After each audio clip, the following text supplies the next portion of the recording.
read. One of my absolute favourite things is listening to favourite books on audiobook. There are a lot of reasons why I love Elizabeth Gaskell. I think, like Dickens, like Jane Austen, like the Bronte, she has that kind of nostalgia feel for me because I loved her books so much when I was a teenager. And even though actually I had only read a handful of her books when I was a teenager, I loved them so much, especially North and South and Wives and Daughters, that like whenever I read a Gaskell book, I can think of that like old 80s edition of North and South that I read when I first read it. There's something really lovely about knowing an author's work well and being able to dip back into it and knowing their writing style and feeling that it is really familiar.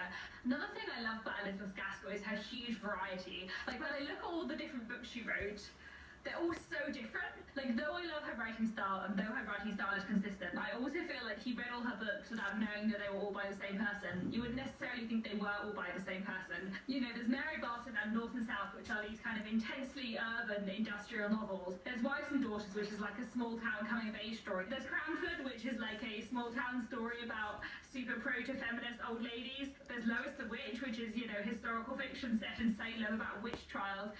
Some of her novellas are like really, really gothic in a way that her other work just isn't. Ruth feels a bit like a Thomas Hardy novel, but with a little bit more hope in it. Sylvia's Lovers feels really like a Thomas Hardy novel. Like when I look at her body of work, it's so varied, and I'm just like in awe of her talent. Elizabeth Gaskell just always has the power to surprise me, both in like the variations and the differences between her books, but also like the plots of her books themselves. Like several of her books have like really mega twists in them, in a wonderful way. There are so many amazing twists in Gaskell, which I just love. Like she has so many rich, compelling, clever plots, which I just think is wonderful. I also love her characterization. Like I said, Squire Hamley in Wives and Daughters, I think might be the most fully realised character I've ever read in a book.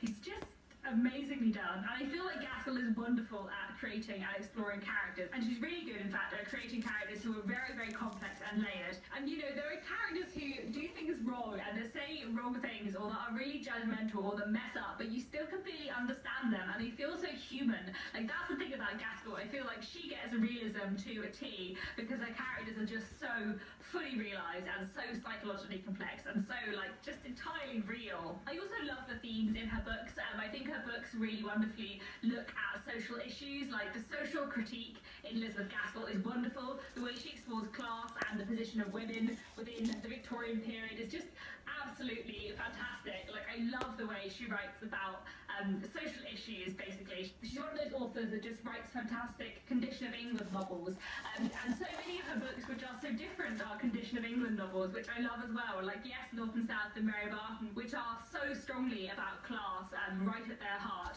but also Cranford is so much about the position of women within Victorian society, and like Ruth is so much about how women are judged and how much reputation matters in the Victorian period and why it shouldn't. Like, oh, I love her books so much. I really love her books. I think that's mostly what I wanted to say today, is that I really love Elizabeth Gaskell and that I've now loved Elizabeth Gaskell for 13 and a half years. And I'm pleased about that because she is amazing. And if you haven't read anything by Elizabeth Gaskell, you must. You really, really must. She is so wonderful, so fantastic.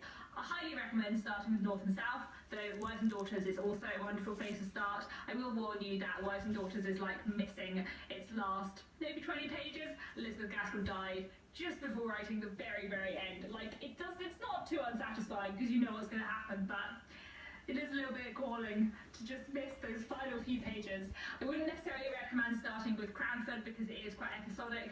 I wouldn't recommend starting with Lady Ludlow because that's a weird tangent in the middle. But like elsewhere, go for it. Try Elizabeth Gaskell. She is just absolutely amazing. And that's it for now. Please let me know down in the comments what you think of Elizabeth.